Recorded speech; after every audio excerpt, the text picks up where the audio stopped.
අද අපි සාකච්ඡා කරන්නේ සංඛ්‍යා ජාල සම්බන්ධ ගැටලු විසඳන ආකාරය. මේක බොහොමයක් බුද්ධි පරීක්ෂණ විභාග ප්‍රශ්න පත්‍රවල දකින්නට ලැබෙන ගැටලු වර්ගයක්. මේ පාඩම සංඛ්‍යා ජාල සම්බන්ධ පාඩමේ පළමු අදියර. මේ සම්බන්ධ දෙවන අදියර ඊළඟ වීඩියෝ පාඩමෙන් බලාපොරොත්තු වෙන්න. ඔබ තාමත් IQ with Sara channel එක subscribe කරලා නැත්නම් වීඩියෝවට පහලින් ඇති subscribe button එක click කරන්න. ඉන්පසු ඒ ළඟම තියෙන bell icon එකත් click කරන්න අමතක කරන්න එපා. සංඛ්‍යා ජාල ප්‍රධාන වශයෙන් විධිමත් සංඛ්‍යා ජාල සහ අවිධිමත් සංඛ්‍යා ජාල ලෙස ආකාර දෙකක් තියෙනවා. විධිමත් සංඛ්‍යා ජාලයක පේලි ගණන සහ තීරු ගණන සමානයි. ඒ වගේම එක් ඉලක්කමක් එක් වරකට වඩා යෙදෙන්නේ නැහැ. ඒ වගේම තමයි තිරස් පේලිවල සිරස් තීරුවල සහ විකර්ණවල එකතුව සමානයි. දැන් ඔයගොල්ලන්ට පේනවා මේ දීලා තියෙන උදාහරණේ පේලි ගණන සහ තීරු ගණන තුන බැගින් තියෙනවා. ඒ කියන්නේ පේලි ගණන සහ තීරු ගණන සමානයි. ඒ වගේම ඔයගොල්ලෝ ජාලයේ තියෙන සංඛ්‍යා පරීක්ෂා කරලා බැලුවොත් එක් ඉලක්කමක් එක් වරකට වඩා යෙදිලා නැහැ. ඒ වගේම ඔයගොල්ලෝ තිරස් පේලිවල සිරස් තීරුවල සහ විකර්ණවල ඓක්‍ය බැලුවොත් ගණනය කරලා බැලුවොත් එම ඓක්‍යයන් සමානයි කියලා ඔබට වැටහෙවි. විධිමත් ජාලයක තිබිය යුතු මේ ලක්ෂණ තුනෙන් එක් ලක්ෂණයක් හෝ නොමැති නම් අපි කියනවා එකට අවිධිමත් ජාලයක් කියලා. දැන් මේ 1 සහ 2 උදාහරණ දෙක දිහා බලන්න. ඒකේ පේලි ගණන සහ තීරු ගණන අසමානයි. ඒ කියන්නේ මෙම උදාහරණ දෙක අවිධිමත් ජාල සඳහා උදාහරණ වශයෙන් දක්වන්න පුළුවන්. ඒ වගේම මේ තුන්වෙනි උදාහරණය ගත්තොත් ඔයගොල්ලන්ට පේනවා ඇති පේලි ගණන සහ තීරු ගණන සමානයි. නමුත් එක් ඉලක්කමක් එක් වරකට වඩා යෙදিলা තියෙනවා. ඒ කියන්නේ ඔයගොල්ලන්ට පේනවා ඇති මේකේ 7 දෙපාරක් යෙදিলা තියෙනවා. ඒ වගේම 1 දෙපාරක් යෙදিলা තියෙනවා. දැන් මේ හතරවෙනි උදාහරණය ගත්තොත් ඔයගොල්ලන්ට පේනවා ඇති පේලි ගණන සහ තීරු ගණන අසමානයි. ඒ වගේම 7 දෙපාරක් යෙදিলা තියෙනවා. අපි මේ පාඩමෙන් සාකච්ඡා කරන්නේ විධිමත් සංඛ්‍යා ජාල සම්බන්ධ ගැටලු විසඳන ආකාරය පිළිබඳව පමණයි. විධිමත් සංඛ්‍යා ජාල ප්‍රධාන වශයෙන් වර්ග දෙකක් තියෙනවා. ඔත්තේ ජාල සහ ඉරට්ටේ ජාල කියලා. මේක මතක තියාගන්න හරිම පහසුයි. ඔත්තේ ජාලයක් කියලා කියන්නේ පේලි ගණන හෝ තීරු ගණන ඔත්තේ සංඛ්‍යාවක් නම් අපි ඒකට කියනවා ඔත්තේ ජාලයක් කියලා. දැන් මේ දීලා තියෙන උදාහරණ බලන්න. මේකේ පේලි ගණන සහ තීරු ගණන තුන බැගින් තියෙනවා. තුන කියන්නේ ඔත්තේ සංඛ්‍යාවක්. ඒ නිසා මේක ඔත්තේ ජාලයක්. ඒ වගේ මේ උදාහරණය ගත්තොත් පේලි ගණන සහ තීරු ගණන පහ බැගින් තියෙනවා. පහ කියන්නේ ඔත්තේ සංඛ්‍යාවක්. ඒ නිසා මේකත් ඔත්තේ ජාලයක්. ඒ වගේ මේ උදාහරණය ගත්තොත් පේලි ගණන 7යි තීරු ගණන 7යි. 7 කියන්නේ ඔත්තේ සංඛ්‍යාවක්. ඒ නිසා මේකත් ඔත්තේ ජාලයක්.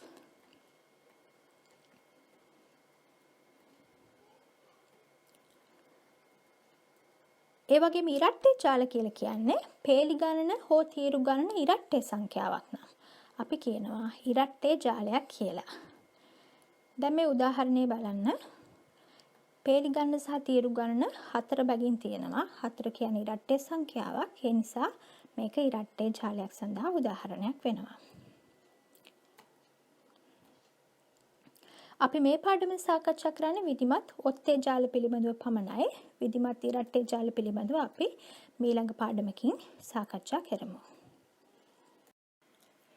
ඔබ විසින් මතක තබා ගත යුතු කරුණු කිහිපයක් තියෙනවා. ඒ තමයි ඔත්තේ විධිමත් ජාලයක සෑම විටම සංඛ්‍යා පිහිටන්නේ කිසියම් රටාවකට. මෙවැනි ජාලයක් දුටු සැනින් ඔබ විසින් මුලින්ම කරන්න ඕනේ මෙන්න මේ රටාව හඳුනගන්න එක. මම ඔයගොල්ලන්ට කියලා දෙන්නම් කොහොමද මේ රටාව හඳුනගන්නේ කියලා.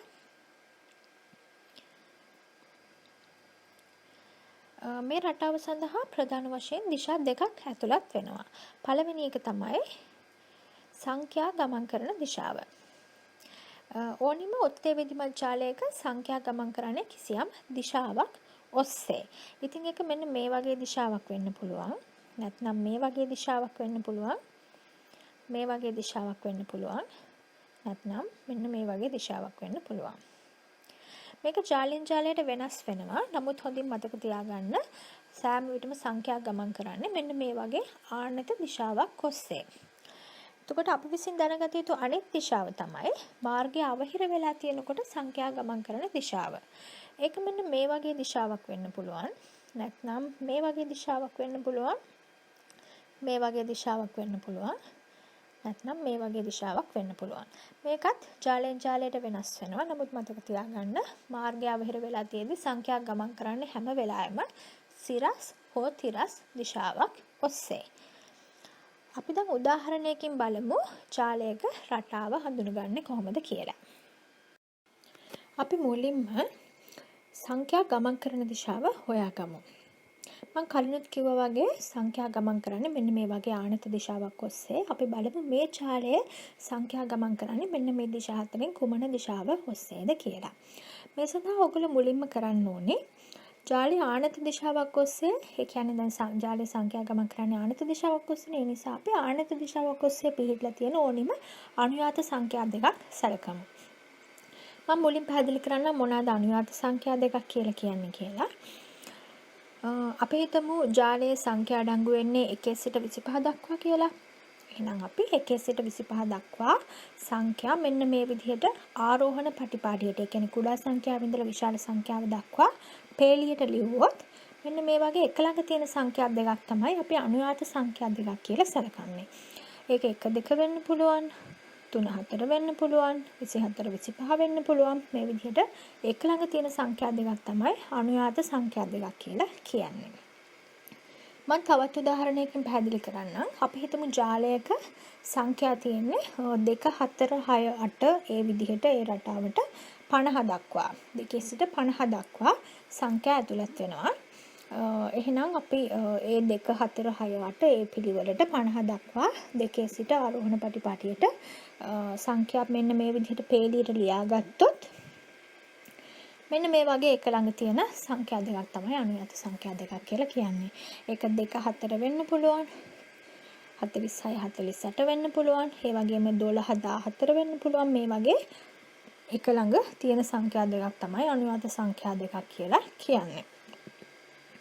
මෙන්න මේ විදිහට ඔයගොල්ලෝ ආනත දිශාවක් ඔස්සේ පිටලා තියෙන ඕනිම අනුයාත සංඛ්‍යා දෙකක් මුලින්ම තෝරගන්න ඕනේ. මම මෙතෙන්දී 18 සහ 19 කියන සංඛ්‍යා දෙක තෝරගන්නම්. ඔයගොල්ලන්ට ඕනිම අනුයාත සංඛ්‍යා දෙකක් තෝරගන්න පුළුවන් ආනතව පිටලා තියෙන දෙකක්.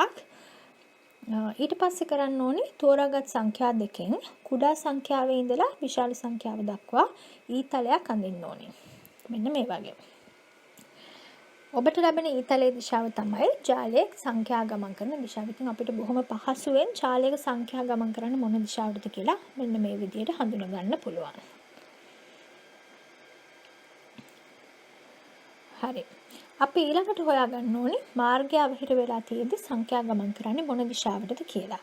මම කලිනුත් කිව්වා වගේ මාර්ගය අවහිර වෙලා තියෙද්දි සංඛ්‍යා ගමන් කරන්නේ මෙන්න මේ වගේ සිරස් හෝ තිරස් දිශාවක් ඔස්සේ. ඉතින් ඒ නිසා ඔයගොල්ලෝ කරන්න ඕනේ මුලින්ම සිරස් හෝ තිරස් දිශාවක් ඔස්සේ, ඒ කියන්නේ එකම පේලිය හෝ එකම තීරුවේ පිහිටලා තියෙන ඕනිම අනුයාත සංඛ්‍යා දෙකක් මුලින්ම තෝරගන්න ඕනේ. මම මෙතෙන්දී 5 සහ 6 තෝරගන්න. මොකද මේ දෙක එකම සිරස් තීරුවේ පිහිටලා තියෙන්නේ. ඊට පස්සේ තෝරාගත් සංඛ්‍යා දෙකෙන් කුඩා සංඛ්‍යාව ඉඳලා විශාල සංඛ්‍යාව දක්වා ඊතලයක් අඳින්න ඕනේ. මෙන්න මේ වගේ. ඔබට ලැබෙන ඊතලයේ දිශාව තමයි මාර්ගය අවහිර වෙලා තියෙද්දි සංඛ්‍යා ගමන් කරන දිශාව වන්නේ. ඒ කියන්නේ මෙන්න මේ දිශාවට තමයි මේ ජාලයේ මාර්ගය අවහිර වෙලා තියෙද්දි සංඛ්‍යා ගමන් කරන්නේ. මෙතන තව පොඩි දෙයක් කරන්න තියෙනවා. ඒ තමයි කුඩා සංඛ්‍යාවේ ඉඳලා ඔබ තෝරාගත් කුඩා සංඛ්‍යාවේ ඉඳලා විශාල සංඛ්‍යාව දක්වා තියෙන කොටු ගණන් කරන්න ඕනේ. දැන් අපි 5 ඉඳලා 6 වෙනකන් තියෙන කොටු ගණන් කරමු. 1යි 2යි. ඒ කියන්නේ 5 ඉඳලා කොටු දෙකක් ඉහළින් තමයි 6 තියෙන්නේ. ඉතින් අපි මේ 2යි කියන සංඛ්‍යාව අපේ ඊතලයට ඉහළින් ලියා ගන්න ඕනේ. මොකද ඒක තමයි මාර්ගයක් අවහිර වෙලා තියෙද්දි සංඛ්‍යා මීළඟ සංඛ්‍යාව ඇතුළත් කිරීම සඳහා ඊතලයේ ඇති දිශාවට යන්න ඕනේ කොටු ගණන තමයි ඒකෙන් අදහස් වෙන්නේ. ඉතින් මේක ඕගොල්ලන්ට ගැටලුවක් විසඳෙද්දි මීට වඩා පැහැදිලිව අවබෝධ වේවි. ඇත්තටම මම කලිනුත් කිව්වා වගේ ඕගොල්ලන්ට මෙතෙන්දී ඕනිම අනුයාත සංඛ්‍යා දෙකක් තෝරගන්න පුළුවන්. දැන් මම මෙතෙන්දී 5 සහ 6 තෝරගත්තා. තවත් කෙනෙක්ට හිතෙන්න පුළුවන් 15 සහ 16 තෝරගන්න ඕනේ කියලා. මොකද 15 සහ 16 පීටන්නේ එකම සිරස් තීරුවේ නිසා.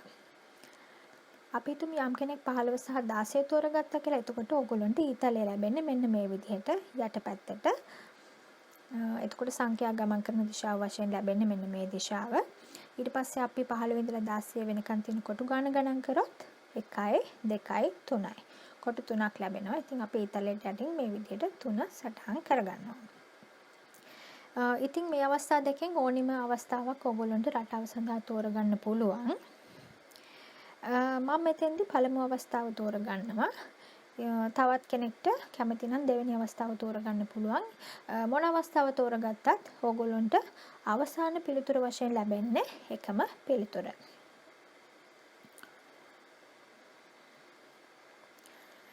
අපි දැන් මේ ජාලයට අනුව සංඛ්‍යා ගමන් කරන දිශාව හොයාගත්තා. ඒ වගේම මාර්ගය අවහිර වෙලා තියෙද්දි සංඛ්‍යා ගමන් කරන දිශාව හොයාගත්තා. මේකට තමයි ජාලයේ රටාව කියලා කියන්නේ. සංඛ්‍යා ගමන් කරන දිශාව. ඒ වගේම මාර්ගය අවහිර වෙලා තියෙද්දි සංඛ්‍යා ගමන් කරන දිශාව.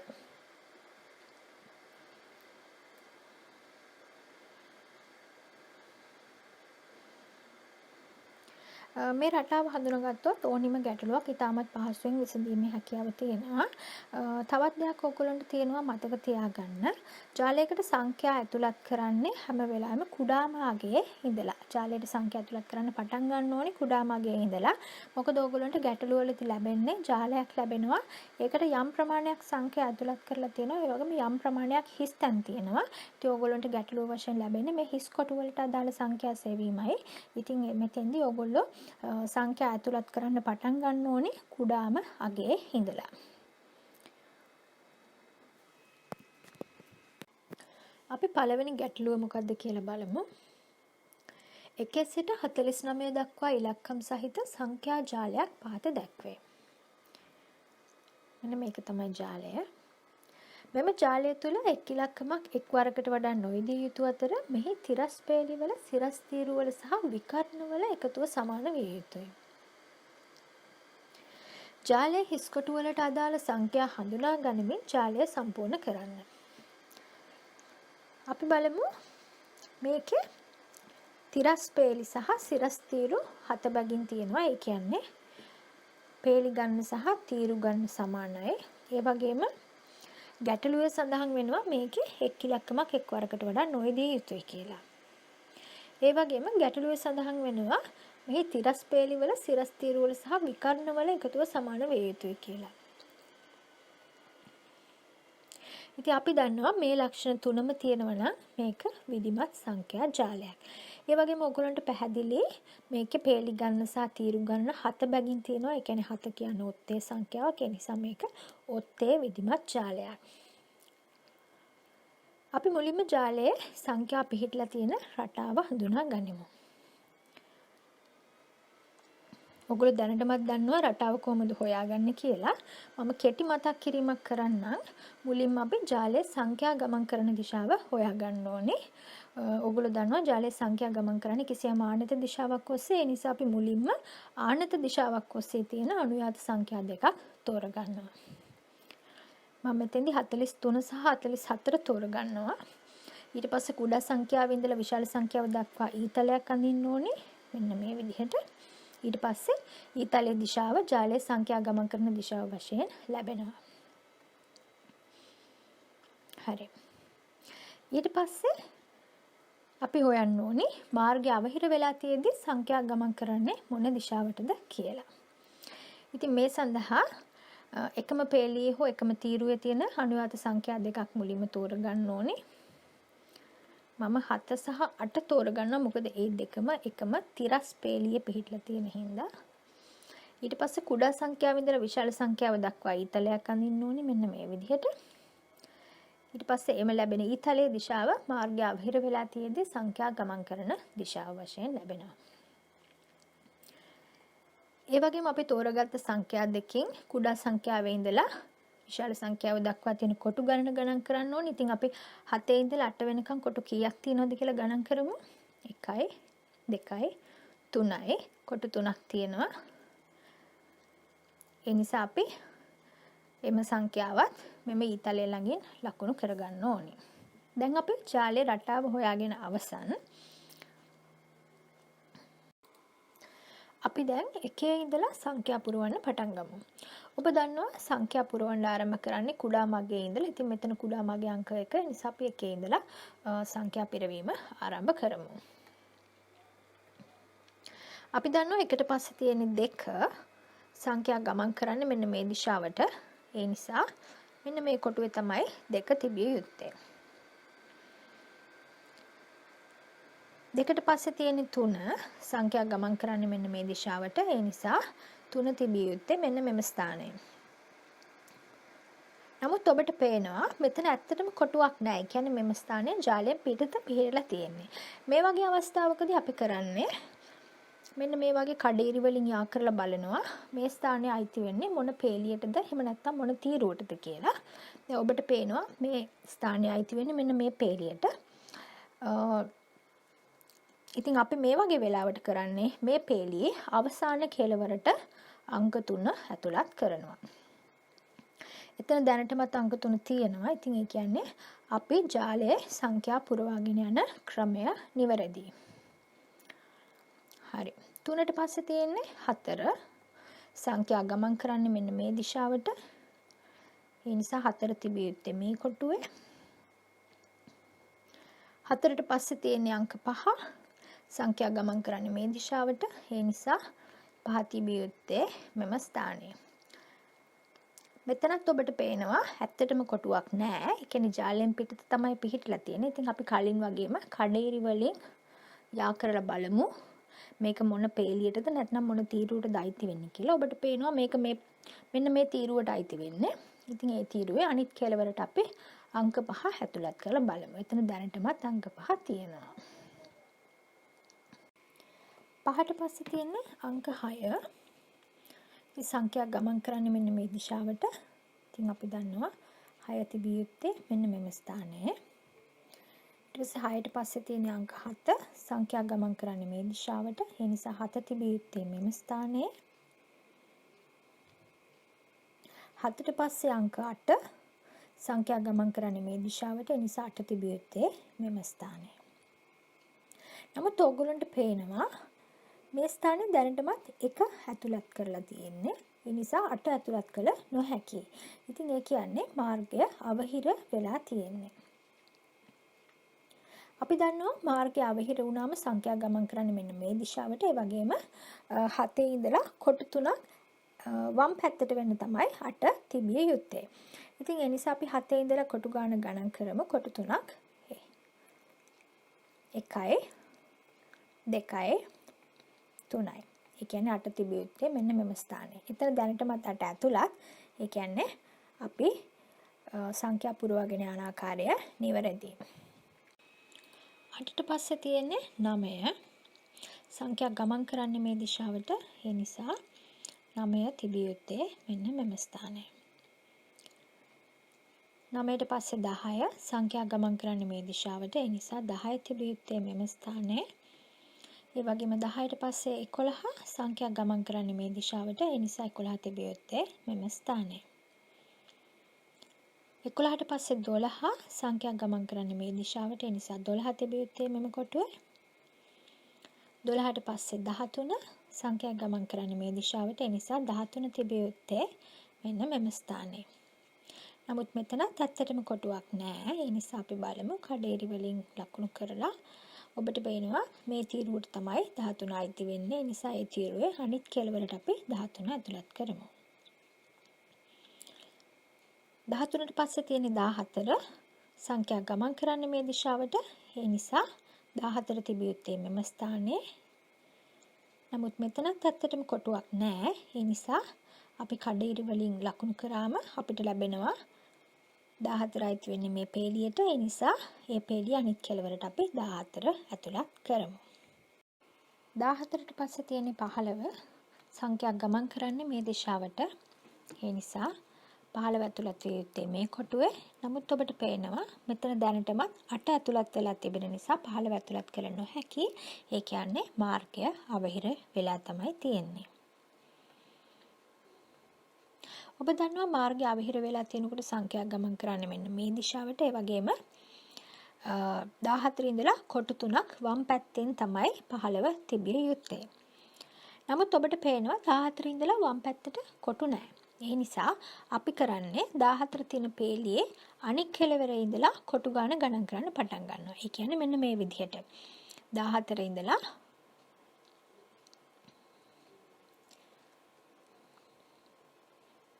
1යි 2යි 3යි. ඒ කියන්නේ 15 තිබිය යුත්තේ මෙන්න මෙම කොටුවේ. හරි. 15ට පස්සේ තියෙන්නේ 16. සංඛ්‍යා ගමන් කරන්නේ මේ දිශාවට. ඒ නිසා 16 තිබිය යුත්තේ මේ කොටුවේ. 16ට පස්සේ 17 සංඛ්‍යා ගමන් කරන්නේ මේ දිශාවට. ඒ නිසා 17 තිබිය යුත්තේ මේ කොටුවේ. 17ට පස්සේ තියෙන්නේ 18 සංඛ්‍යා ගමන් කරන්නේ මේ දිශාවට. ඒ නිසා 18 තිබිය යුත්තේ මේ කොටුවේ.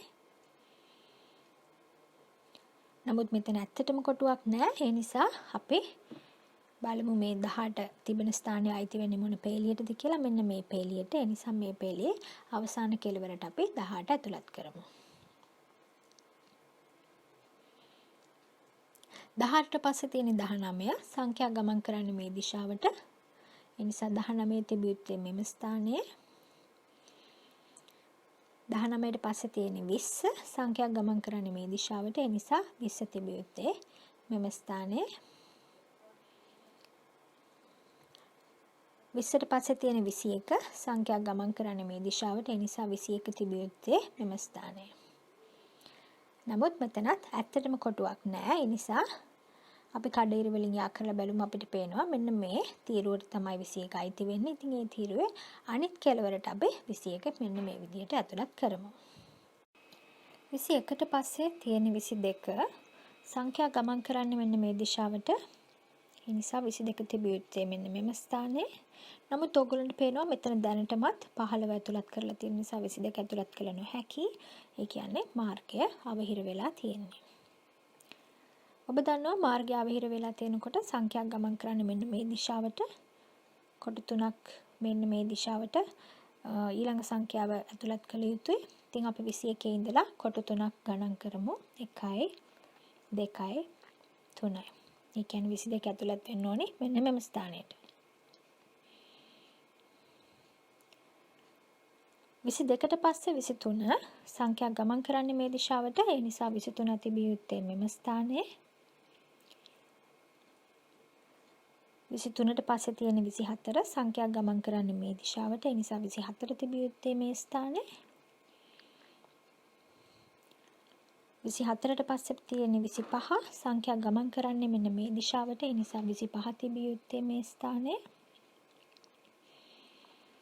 25ට පස්සේ 26 සංඛ්‍යා ගමන් කරන්නේ මේ දිශාවට. ඒ නිසා 26 තිබිය යුත්තේ මෙම ස්ථානයේ. 26ට පස්සේ 27 සංඛ්‍යා ගමන් කරන්නේ මේ දිශාවට. ඒ නිසා 27 තිබිය යුත්තේ මෙම ස්ථානයේ. 27ට පස්සේ තියෙන 28 සංඛ්‍යා ගමන් කරන්නේ මේ දිශාවට. ඉතින් 28 තියෙන්න ඕනි මෙන්න මෙම කොටුවේ. 28ට පස්සේ 29 සංඛ්‍යා ගමන් කරන්නේ මේ දිශාවට. ඒ නිසා 29 තිබිය යුත්තේ මෙම ස්ථානයේ. ඔබට පේනවා මෙතනත් තියෙන ජාලයෙන් පිටත. ඒ නිසා අපි කඩේරි වලින් යා කරලා බලමු මොන තීරුවට හෝ මොන පේලියටද මේක අයිති වෙන්නේ කියලා. නමුත් ඔබට පේනවා ජාලයේ කිසිම පේලියකට හෝ තීරුවකට මෙම ස්ථානය අයිති වෙන්නේ නැහැ කියලා. ඒ කියන්නේ මාර්ගය අවහිර වෙලා තියෙන්නේ. ඒ කියන්නේ 29 මෙතන තියෙන්න බෑ. ඉතින් අපි බලමු 29 තියෙන්නේ මොන ස්ථානයේද කියලා. මාර්ගය අවහිර වෙලා තියෙදි සංඛ්‍යා ගමන් කරන්නේ මෙන්න මේ දිශාවට. කොටු තුනක් වම් පැත්තට. ඉතින් 28 ඉඳලා කොටු තුනක් ගණන් කරමු වම් දිශාවට. 1යි 2යි 3යි. කියන්නේ 29 තිබිය යුත්තේ මේ ස්ථානයේ. 29ට පස්සේ තියෙන 30 සංඛ්‍යා ගමන් කරන්නේ මෙන්න මේ දිශාවට.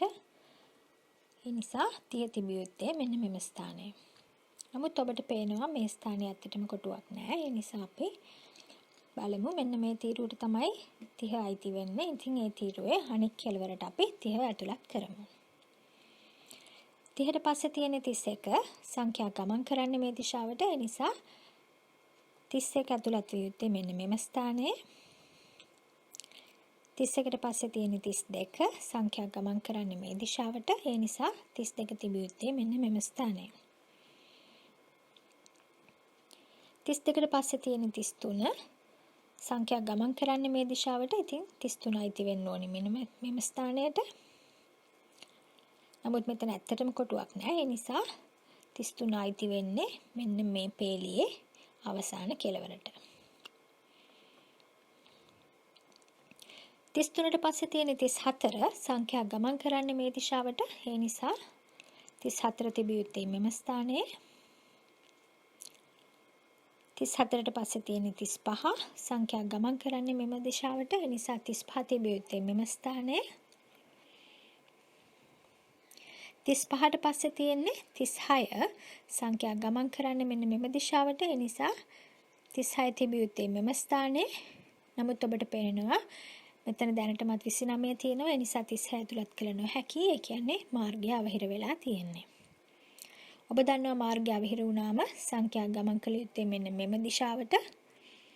කොටු 3ක් වම් පැත්තට. ඉතින් ඒ නිසා අපි 35 ඉඳලා කොටු 3ක් වම් පැත්තට ගණන් කරමු.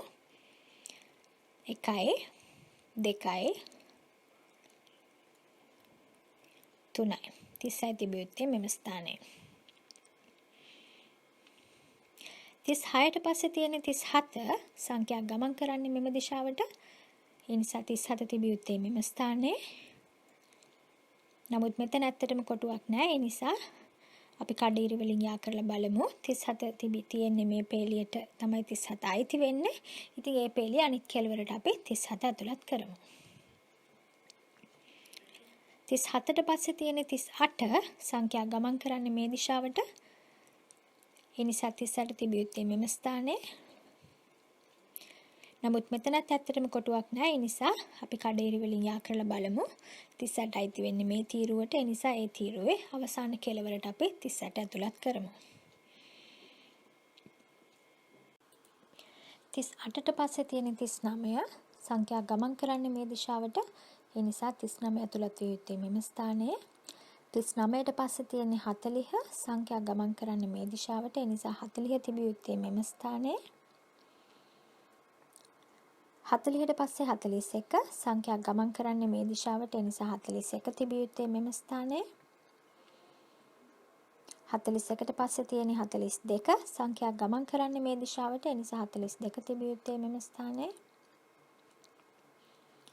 42ට පස්සේ තියෙන 43 සංඛ්‍යා ගමන් කරන්නේ මේ දිශාවට. ඒ නිසා 43 තිබිය යුත්තේ මෙම ස්ථානයේ. නමුත් ඔයගොල්ලන්ට පේනවා මෙතන දැනටමත් 36ක් තිබෙන නිසා 43 ඇතුළත් කළ නොහැකි. ඒ කියන්නේ මාර්ගය අවහිර වෙලා තියෙන්නේ. ඔබ දන්නවා මාර්ගය අවහිර වෙලා තියෙදි සංඛ්‍යා ගමන් කරන්නේ මෙන්න මේ දිශාවට.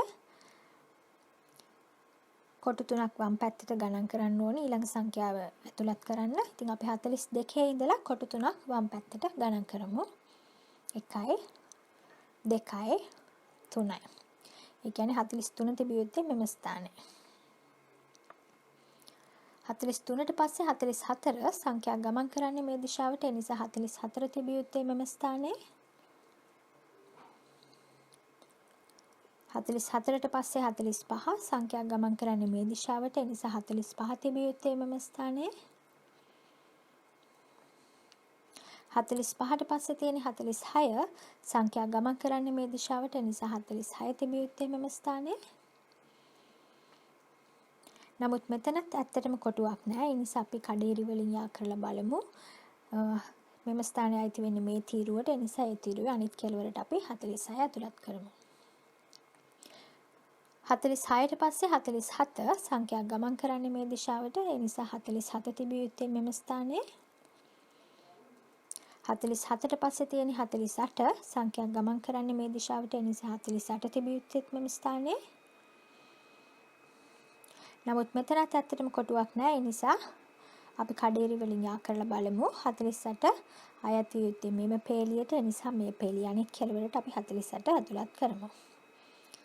48ට පස්සේ තියෙන 49 සංඛ්‍යා ගමන් කරන්නේ මේ දිශාවට. ඒ නිසා 49 තිබිය යුත්තේ මෙම ස්ථානයේ. හරි. දැන් අපි ජාලය සම්පූර්ණ කර අවසන්. කිහිප වතාවක් මේ ක්‍රමයට ගැටලු විසඳා පුරුදු පුහුණුවන්න. එවිට ඔබට මීට වඩා ඉතා ඉක්මනින් ගැටලු විසඳා නිවැරදි පිළිතුර ලබා ගැනීමට හැකියාව ලැබේවි. මම ඔබට පැවරුමක් දීලා තියෙනවා. ඔබට පිළිතුරු ලෙස ලැබුණු මෙම ජාලයෙහි තිරස් පේලිවලත් සිරස් තීරුවලත් විකර්ණවලත් ඓක්‍ය ගණනය කරන්න. ඔබට විවේකී අවස්ථාවක මෙම ගණනයන් සිදු කර බලන්න. එවිට ඔබට සියලුම තිරස් පේලිවල ඓක්‍ය මේ ආකාරයට 175ක් ලෙස ලැබේවි.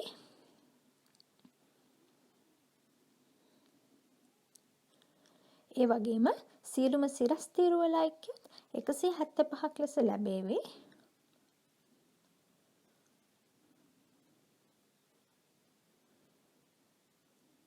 ඒ වගේම විකර්ණවල ඓක්‍යත් 175ක් ලෙස ලැබේවි. ඒ කියන්නේ සියලුම තිරස් පේලිවලත් සිරස් තීරුවලත් සහ විකර්ණවලත් ඓක්‍ය සමාන බව ඔබට අවබෝධ වේවි. ඒ කියන්නේ මේ ජාලය ඔබ නිවැරදිව පුරවලා තියෙනවා. මේ තියෙන්නේ අද දවසේ ඔබට ලැබෙන ගැටලුව. මෙම ගැටලුව විසඳලා පිළිතුර වීඩියෝවට පහළින් ඇති කමෙන්ට් සෙක්ෂන් එකේ සඳහන් කරන්න. 1 සිට 25 දක්වා ඉලක්කම් සහිත විධිමත් සංඛ්‍යා ජාලයක් පහත දැක්වේ. එක් ඉංග්‍රීසි අක්ෂරයට අදාළ සංඛ්‍යා හඳුනා ගනිමින් ජාලය සම්පූර්ණ කර පහත ප්‍රශ්නවලට පිළිතුරු සපයන්න. B අක්ෂරයට අදාළ සංඛ්‍යාව කුමක්ද? E අක්ෂරයට අදාළ සංඛ්‍යාව කුමක්ද? F අක්ෂරයට අදාළ සංඛ්‍යාව කුමක්ද? M අක්ෂරයට අදාළ සංඛ්‍යාව කුමක්ද? මේ පාඩම සම්බන්ධයෙන් ඔබට යම් ගැටලුවක් තිබේ නම් වීඩියෝවට පහළින් ඇති කමෙන්ට් සෙක්ෂන් එකෙහි සඳහන් කරන්න. මම දැනට උගන්වලා තියෙන සියලුම බුද්ධි පරීක්ෂණ වීඩියෝ පාඩම් පහත ලින්ක් එකෙන් ඔබට නරඹලා ඉගෙන ගන්න පුළුවන්. මේ ලින්ක් එක මම වීඩියෝ එකට පහළින් තියෙන ඩිස්ක්‍රිප්ෂන් බොක්ස් එකේ දක්වලා තියෙනවා. ඒ ලින්ක් එක ක්ලික් කිරීමෙන් හෝ IQ with Sara icon එක ක්ලික් කිරීමෙන් ඔබට සියලුම පාඩම් නරඹන්න පුළුවන්. අදට මම පාඩම අවසන් කරනවා. වෙනත් පාඩමකින් නැවත හමු වෙමු.